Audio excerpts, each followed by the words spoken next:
Because of Donald Trump's tariffs, India is starting to get closer to China, its former adversary. But now it seems that the Indian government has decided to try to bypass Donald Trump's position and at least make a visible, public rapprochement with the Chinese authorities. On the other hand, oil refineries in India are now saying that they are waiting for government instructions on whether they should stop buying Russian oil. If so, then when? So, in this episode, we will discuss not only the rapprochement between India and China in the context of Donald Trump's tariff threats, but also how India can replace Russian oil. It's very easy, but we'll discuss the details in the second part of this episode. I'm Alexei Pechi.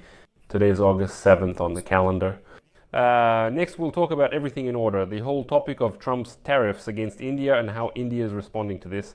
Before we start, please subscribe to this channel, like the video, leave a comment, and subscribe to my Telegram channel, Peachy News. The link to it is in the description of this video.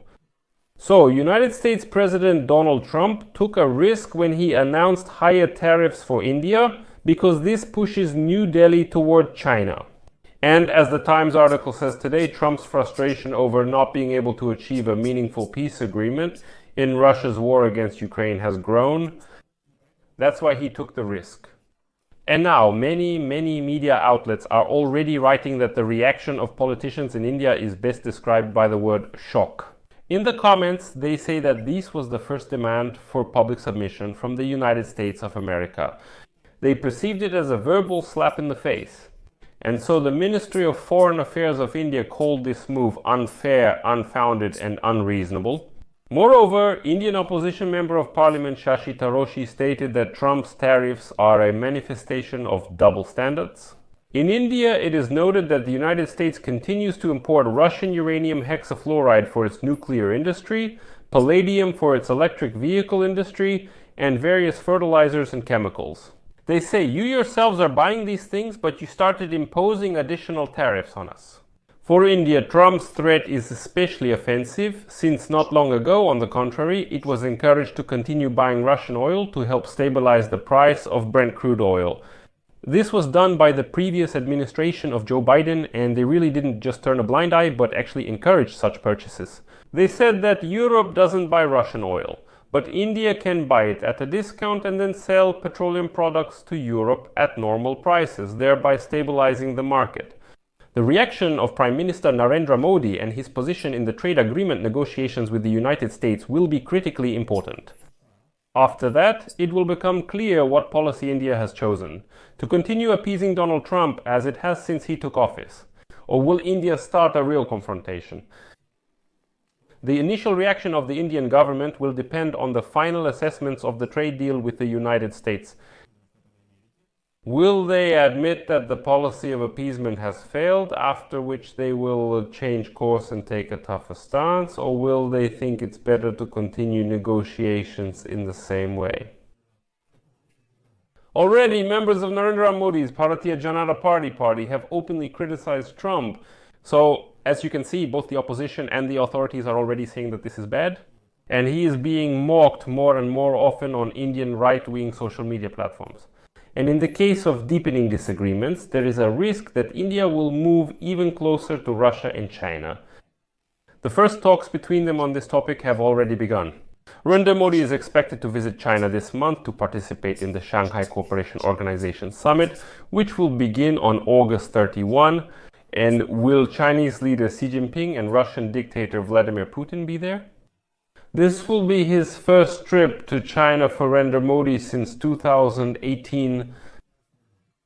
At the same time, senior consultant at Chintan Research in New Delhi, Manish Turangbam, says that for now, all of this looks like a posture from New Delhi. They are taking a stance and saying, that's it, we're going to the Chinese, we're going to the Russians, we'll sign some agreements and show that we are now taking a tough position against America. Turangbam says that the structural reasons why India has always moved toward the West, at least for the last 2 decades, have not changed.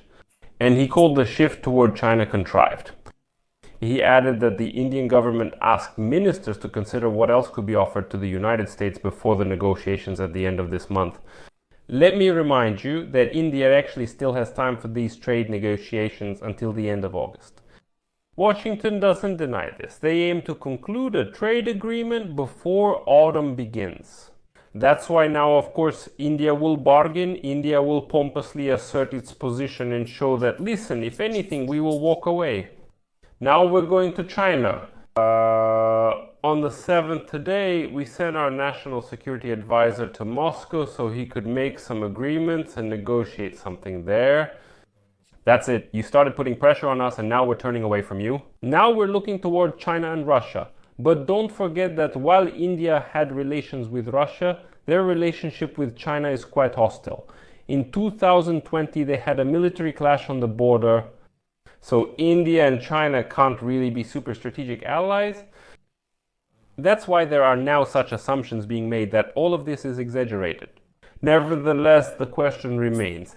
Because India, which gets more than a third of its oil imports from Russia, will probably turn to supplies from the Middle East, Africa, and other regions.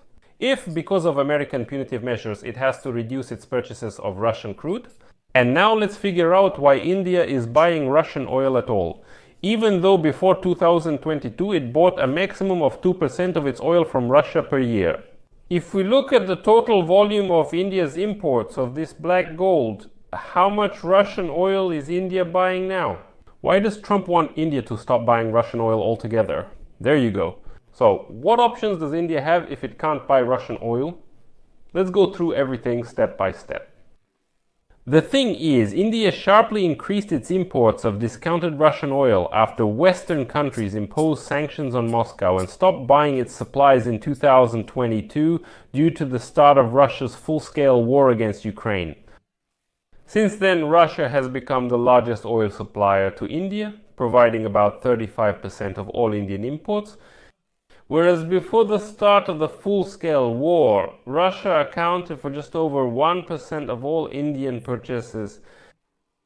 Just compare. The maximum was 2% in 2021, in 2025. It's 35-38%. After the introduction of Western sanctions, global oil prices reached $137 per barrel. There was such a spike due to fears of a supply shortage, but then the price stabilized. And it was during that period that the Biden administration suddenly said, listen, India, buy Russian oil, stabilize the market for us. And the discounts on Russian crude allowed Indian refineries to cut costs.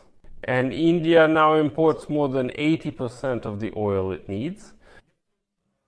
So you understand that it is highly dependent on oil imports. And out of this total amount, 35% comes from Russians. And the third largest importer and consumer of oil in the world, according to trade data, received about 1.75 million Russian barrels per day in the first half of 2025. By the way, that's 1% more than in 2024. While India's state-owned oil refineries buy Russian oil from traders' private companies such as Nayara Energy, and the operator of the world's largest oil refining complex, Reliance Industries, have long-term contracts with Rosneft. Why does Trump really want India to stop buying Russian oil altogether? The thing is, yesterday Trump issued an order to impose an additional 25% tariff on goods from India. He accused it of directly or indirectly importing Russian oil, thereby financing Russia's war against Ukraine. Earlier, he warned that countries buying Russian oil could face sanctions and that Russia would not reach a peace agreement with Ukraine. India called the accusation unfounded, emphasizing its long-standing ties with Russia and the need to protect its economic interests. However, Indian state-owned oil refiners have still suspended purchases of Russian oil and are waiting for further instructions from the Indian government on what to do next. But I will add here that Trump also reminded that India used to buy and still continues to buy a significant amount of Russian weapons. He says that you are financing the Russian war machine not only by buying oil but also by purchasing weapons. That's why you need to give all of this up if you want to continue trading with us, if you want access to the large American market. Now the main question is, what should India do if it has to completely give up Russian oil? Where can it get those volumes? Besides Russia, India buys oil from Iraq, which has been its largest supplier before the beginning of the full-scale war in Ukraine. Plus, India buys oil from Saudi Arabia and the United Arab Emirates. Indian refiners mainly buy crude oil from Middle Eastern producers under annual contracts, which give them the opportunity to request additional volumes each month. This is very important. And after Trump's threats of sanctions, Indian refineries turned to oil supplies from the United States, Middle Eastern countries, West Africa, and Azerbaijan. But here, the terms of India's contracts with Middle Eastern countries are very important. Countries. Let me repeat. Under these contracts, they have the option to request additional volumes every month. There is no strict annual purchase requirement for India. The country can request more as needed. Both the Emirates and Kuwait have already made it clear that they are ready to supply more of their oil to cover the deficit that will arise if India stops buying Russian oil. Well, there you go. The Minister of Oil of India, Harpreet Singh Puri, said that India has expanded the geography of its supplies to about 40 countries, noting the appearance of additional volumes on the market from Guyana, Brazil, and Canada. In general, if it really wants to, India can easily cover any deficit that might arise if it suddenly stops buying Russian oil. Now the question remains as to what position India will ultimately take. Will they keep clashing with Trump, try to get closer to China and Russia, or will they prefer to make some concessions to Trump but still maintain their overall relationship with the West? Because you see, if they don't move closer to China and Russia, they will lose ties not only with the United States.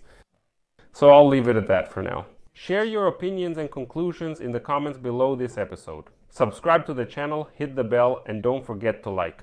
That's all for now. Take care. Goodbye, everyone.